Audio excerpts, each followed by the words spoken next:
Selamat datang di Virtual Spoiler. Jangan lupa like, komen, subscribe, dan follow. Chapter 515. Taruhan kepala, Misuan menggertakkan giginya dan berkata, "Awalnya, kami juga berpikir begitu. Kami berencana membiarkan mereka pergi. Jika kamar dagang Awan Ungu tetap memproduksi barang dengan kualitas seperti ini dan menjualnya dengan harga mereka akan merugi setidaknya 1 miliar batu primordial kelas menengah setiap bulan. Itu belum termasuk biaya produksi lainnya.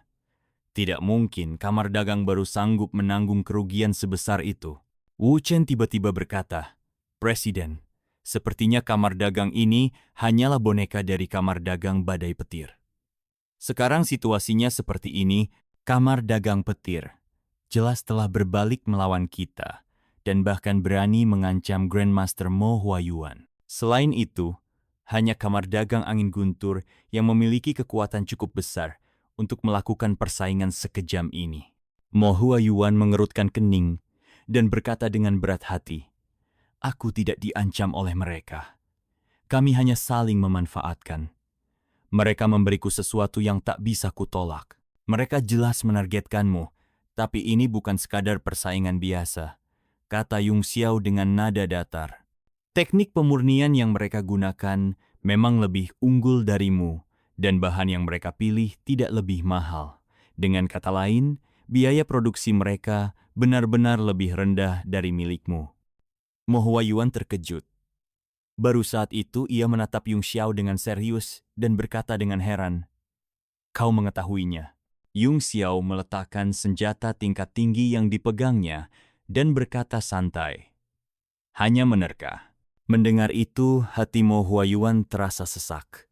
Sikap santai Yung Xiao membuatnya merasa seperti ada duri yang tersangkut di tenggorokannya sangat tidak nyaman. Saat membandingkan kelima item ini, ia memang merasa ada sesuatu yang janggal, tetapi tidak tahu pasti apa penyebabnya. Setelah mendengar kata-kata Yung Xiao, barulah ia menyadari bahwa perubahan kecil pada bahan yang digunakan serta teknik pemurnian yang lebih unggul telah membuat perbedaan besar.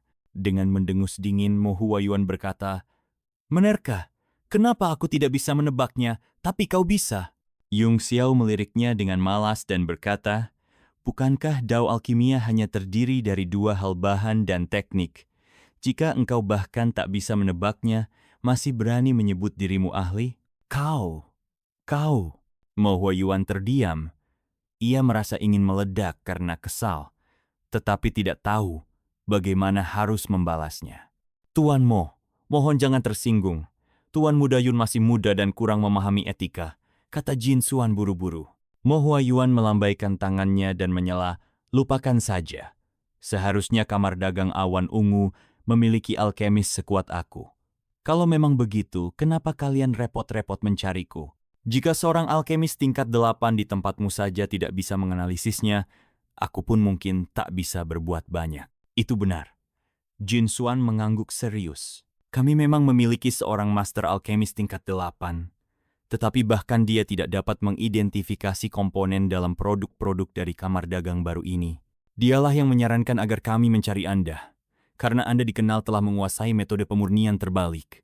Wajah Mo Huayuan dan Yung Xiao berubah bersamaan, masing-masing dengan ekspresi berbeda. Teknik pemurnian terbalik adalah metode alkimia langka yang memungkinkan seseorang memisahkan suatu produk jadi kembali ke bahan dasarnya. Dahulu, di luar angkasa, Yuan Gaohan bahkan mampu memurnikan budak jiwa emas kembali ke bentuk murni kekuatan jiwanya menggunakan teknik ini. Meski sangat sedikit yang bisa menguasainya dan penerapannya terbatas, metode ini sangat berguna dalam menganalisis komposisi suatu ramuan atau artefak.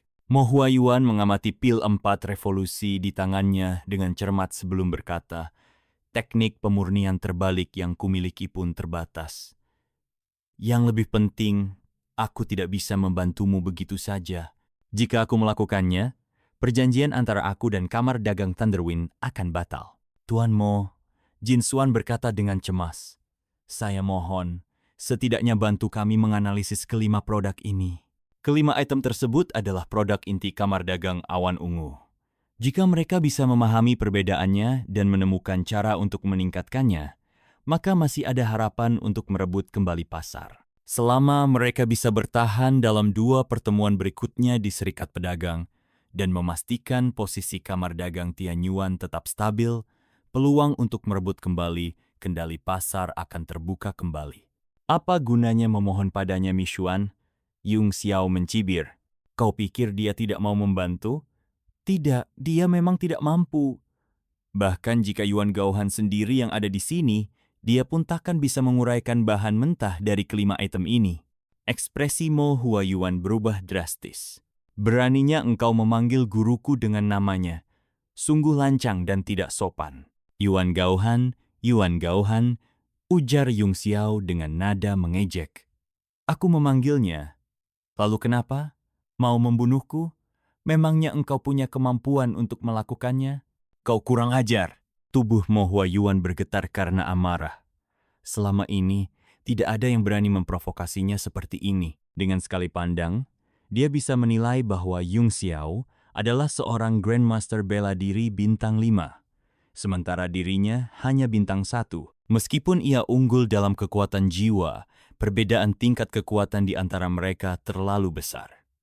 Membunuh seseorang yang berada 4 bintang di atasnya jelas bukan sesuatu yang bisa ia lakukan dengan mudah. Di kota Southfire, statusnya tak tertandingi. Semua kekuatan besar memberinya penghormatan, dan bahkan di halaman pribadinya, tak ada penjaga yang berjaga karena mereka memang tak dibutuhkan. Tidak ada yang cukup bodoh untuk menyinggungnya.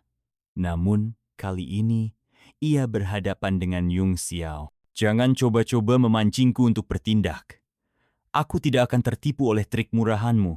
Meskipun amarahnya meluap, Mo Huayuan tetap berkata dengan dingin.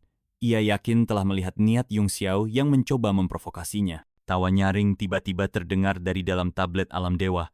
Hahaha, nak, kau pikir bisa mengadu domba aku dan muridku?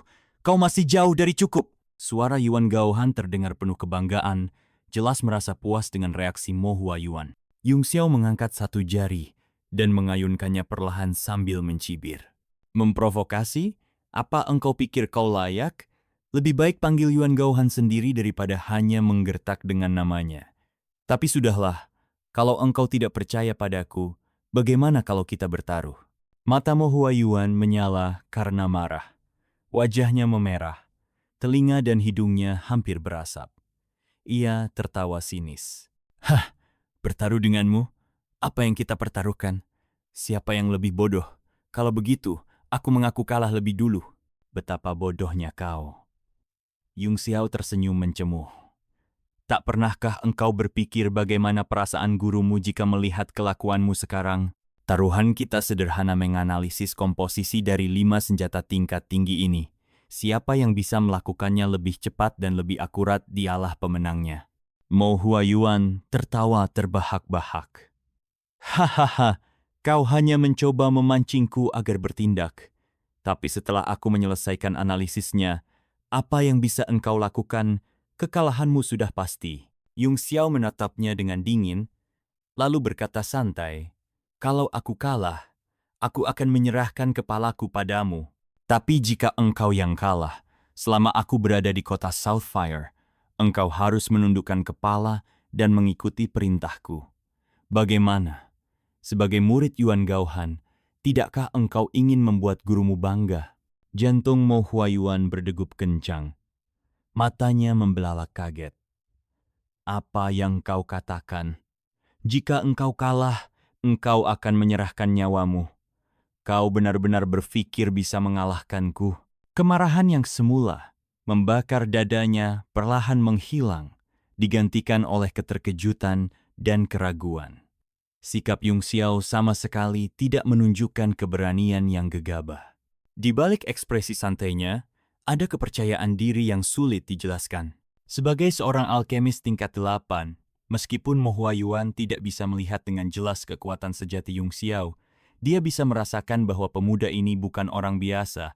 Justru karena itulah, ia sulit mempercayai kata-kata Yung Xiao yang terdengar seperti mempertaruhkan nyawanya begitu saja. Yung Xiao melangkah maju dengan senyum tipis di wajahnya.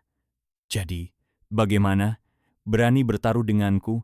Bukankah engkau ingin membuktikan pada gurumu bahwa engkau cukup kuat untuk kembali ke level Saint? Ekspresi Mo Huayuan langsung mengeras. Dia berteriak marah. Jangan berani-berani menggunakan nama guruku dengan sembarangan. Karena engkau ingin mati, aku akan mengabulkan keinginanmu. Aku menerima tantangan ini. Sebenarnya, engkau tidak pantas menantangku. Tapi karena engkau telah begitu lancang menyebut nama guruku berulang kali, aku tidak peduli siapa engkau. Hari ini, aku akan mengambil kepalamu dan membungkam kesombonganmu dengan darahmu. Jin Xuan, yang sejak tadi menyaksikan dengan cemas, langsung panik. Dia tidak menyangka Yung Xiao akan segegabah ini.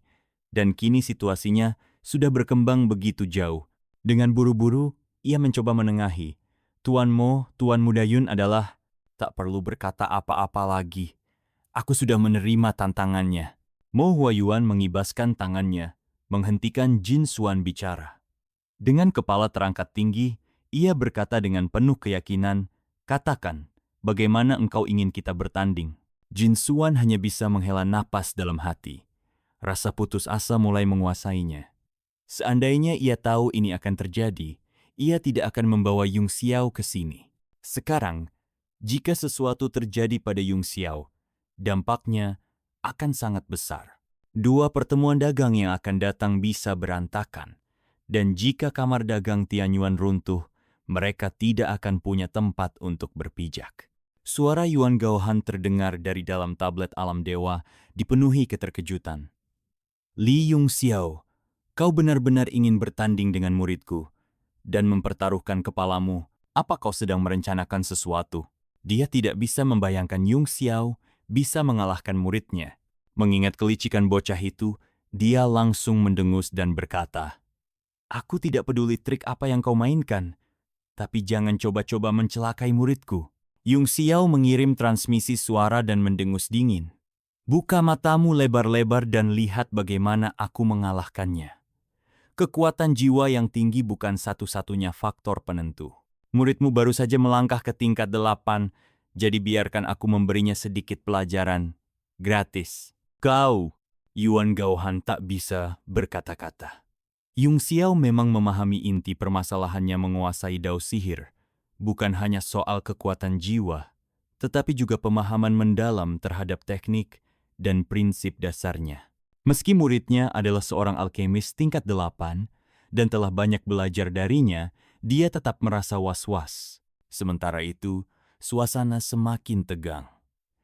Yung Xiao menunjuk 5 pasang item di atas meja dan berkata, "Aku akan menggunakan metode paling sederhana. Pilih salah satu item, lalu biarkan Jin Xuan menyiapkan bahan yang sama. Kita berdua akan memperbaikinya secara bersamaan, dan siapa yang menghasilkan kualitas terbaik, dialah pemenangnya." "Kau yakin ingin bertanding seperti ini?" Semua orang terkejut.